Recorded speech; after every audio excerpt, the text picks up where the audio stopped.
on virtual photo walks. Virtual photo walks. My name is John Komarechka, and I'm here with VirtualPhotoWalks. And here we have John Butterill, and we are here behind some beautiful flowers in a wildflower farm. And we're going to be exploring these flowers, both the colors, the insects, some water droplets, and different compositions and different ways to take pictures out here in the garden. We did some scouting around, and I found these interesting. They're like a lily type of flower here. And you know, when I'm looking at flowers like this, I always try to find different color combinations that might be interesting, or different patterns. And I'm looking like right into the center of this flower here. It's really quite beautiful, the lines and things that sort of just jump right out at you. And there's a central point. You can play around a little bit with that and have some fun with it. But also, these are pretty high above the ground, and you can't see it, but the sun is sort of right up there. And if I'm going to see, like, what's it going to look like if I get underneath and I get the sun kind of coming right through them there. That looks pretty cool. I'll probably try to make a picture there as well. And so it's dirty business, but oh, there's an ant too. So there's always going to be you're always going to find some bugs, some interesting stuff hanging around the flowers. Unfortunately, I haven't seen much in the way of foraging insects so far today. It's really hot outside, so very little in the way of bees. ISO 200, get a good fast shutter speed here. And I'm just going to get in right on. This is with a 24 to 105 lens, and these are bigger flowers, so it's not even a macro lens, but it's going to work good for the bigger subjects. I want to get something in the background. And it's not just where I'm photographing, but I want to try and get colors. I want to get the colors in the background as well, so that I can get the whole field of flowers sort of all coming into one. And so taking one shot, there we go. And so that looks pretty good. Again, harsh light, there's not a whole lot that I can do about that. Although I can try to fill in some of the shadows a little bit. I have a small reflector. It's not going to do me too good unless I may be coming in underneath, which I can do for my next shot, which is going to be from underneath. And zoom in on just that one central flower. I'm looking at this flower right here, and I'm seeing the stamens being, they're kind of casting silhouettes on this one leaf here, and it's kind of an interesting little color combination or contrast. And I'm hiding the sun right behind it and letting it just peek out the side. Yeah, that's pretty cool. What ISO and stuff are you shooting at? So, because I'm kind of shooting into the sun, I can be a little bit more flexible with my settings here. I'm getting a shutter speed that's probably hitting into around 1/4000th of a second. When you shoot into the sun, that's not uncommon. ISO 200 and f8 is what I'm at. I could drop that ISO down to 100 and get identical results as far as the image quality is concerned. Yeah, there we go. There's much noise. And so what I'm about to do is going to shoot pretty much a roll of film in about a second, which is going to make you cringe. And so now I'm going to get in here.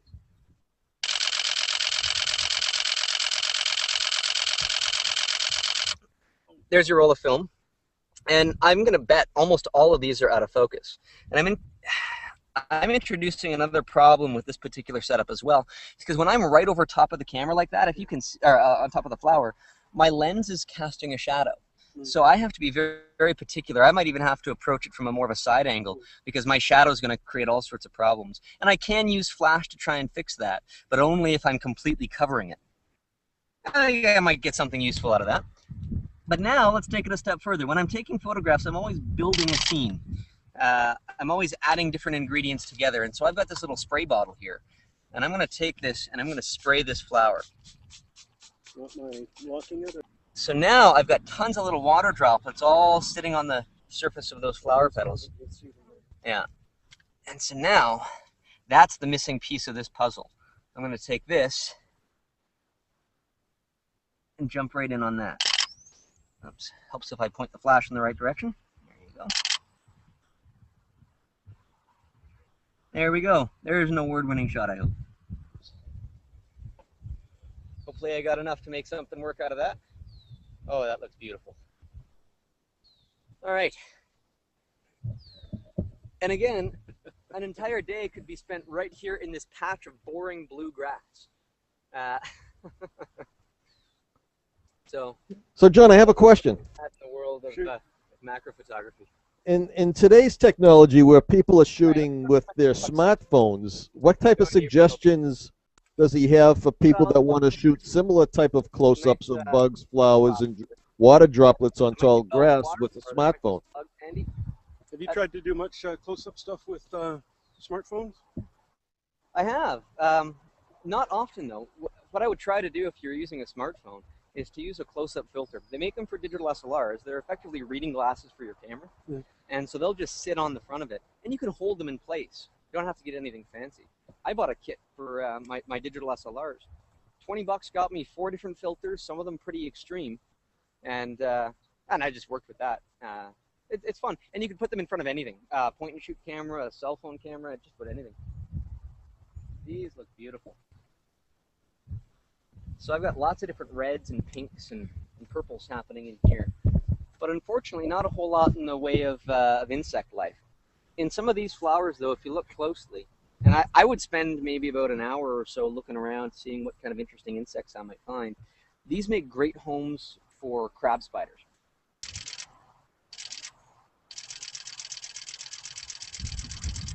And you're right to say that I've got about 20 hours of post-processing work when I get home here.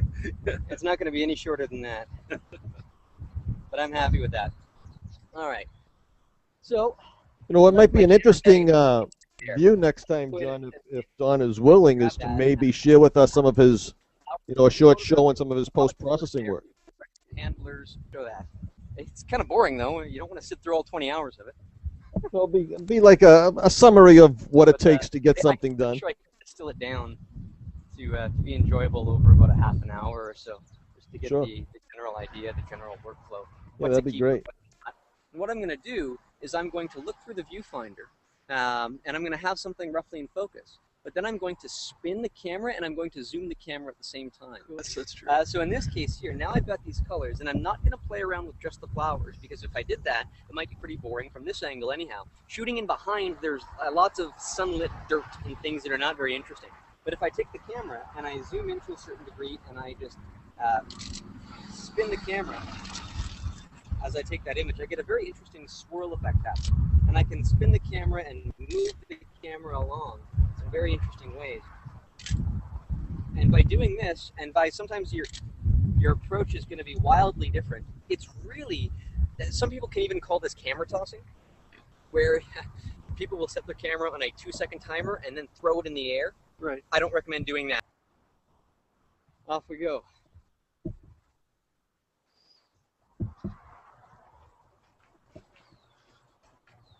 All right. Oh, God. Oh, boy. Let's see what we can do. All right, this guy's taking me into a hall. This is hot. So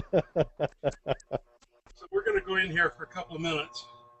And I'm not sure we might lose you because everything may melt. Oh, Lord, sift. It's like, oh, just takes the breath out of you.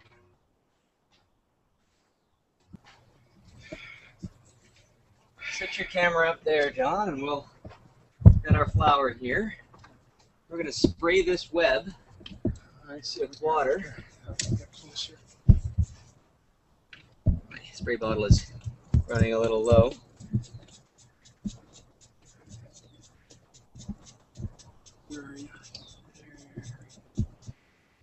I don't know what kind of spider makes these webs. They're incredibly dense, and they hold water droplets very, very nicely on a big scale. So let's move this strand out of the way. And now if I were to put this flower in behind, you might even be able to see it in there. It gets refracted inside of each of those little water droplets. And so you can make some really interesting compositions by having this held in place. Right. John, you're going to be my assistant here if you don't mind. Okay, I don't charge that much. You don't charge that much. Okay, I'm going to put this earpiece down, Bruce, so I got to hold the flower in place here. You're going to have to come around maybe on this side here. So we are likely going to find out that we've been disconnected. Well, Anyway, we'll do this just for the fun of it. And now, I can climb up on this skid and kill my knees. If you can put the flower just a little bit lower back down here, just point it perpendicular. Oh, that's perfect right there. And I'm going to grab this. I'm going to get right in.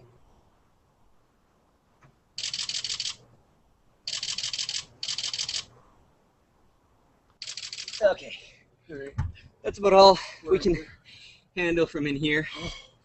We have to get out of here before we melt. Something.